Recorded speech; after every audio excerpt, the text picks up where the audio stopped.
those children gathered round the table to dig in, Daddy cleared his voice and said, then let's begin.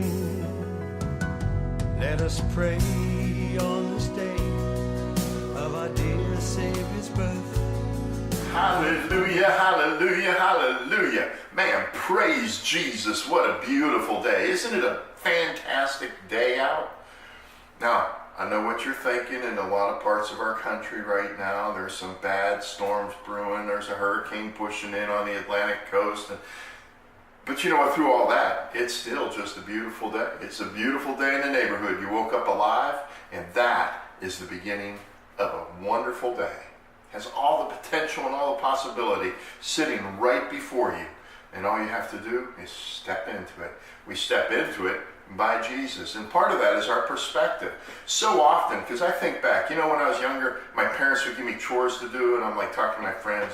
And I remember now when I was younger, we had the landline. So that was, for those of you who don't know what that is, that's a telephone that you hold up. You know, you got an earpiece and a mouthpiece, and it's got this cord that's attached to the wall. So it's like a leash on the phone. You can only go so far. But I call up my friends, and we want to go out and do something. I'm like, man, okay, but I have to go do my chores. I have to clean my room. And Mondays at my house was my dish night, and I have to do dishes. So I couldn't do anything until after my chores were done. But my perspective was, I have to do. So often as adults, we have the same thing going on. Man, I'd really love to go do that, but I have to do this. I go to work and I have to do this, and I have to do that. There's all these have-tos. But listen, the joy about serving Jesus is I get to. I remember I would drive up the road to go pick up food, and I'm talking to a friend of mine. Now, we're obviously not on the landline anymore. I'm on a cell phone, and this is before we weren't allowed to talk on a cell phone while we're driving, just to throw that out there, because surely none of us do that, right? Anyway, I'm going up the road, and I'm talking to a pastor friend of mine on a church, a new church plant. Anyway, we were talking one day, and I'm like, man, it's so great. I got to drive up the road, deal with all this traffic, but I get to go pick up food to bring back to a food pantry so we can feed all these people. How cool is that?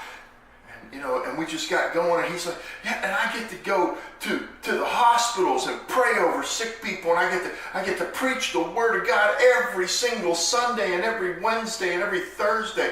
At church we met 2 times during the week, or 3 times during the week, 2 times during the weekdays. But now listen, here's the thing. I could have been like, man, I have to go up and pick up the food, and I have to load this truck, and I have to deal with this traffic, and life sucks. Can't wait till work's over so I can go home and do something I want to do. Of course, you know how it is. You get home and you're like, I have to do dishes, and I have to do laundry, and I have to fix dinner for my children. All these things that we have to do. But the reality is, we get to do. I get to serve Jesus. I get to do this for the Lord. I get to do that for the Lord. When we take our labor and we perform our labor, whether we're doing dishes at the house and making food for our families, or putting the shingles on our roof to fix our household roof, or mowing the grass, or we're going to work and we're running a forklift at work, or swinging a hammer, or sitting behind a desk, or any of the plethora of things we get to do. We get to do. When we set that to the Lord, it is an offering to God. Our labor is an offering to God. We get to worship the Lord in this way. Sometimes it's hard, frustrating, difficult work. It's not what you would prefer to be doing in the moment. But your labor becomes a love song to God. Then it's a get to and not a have to. Think about it.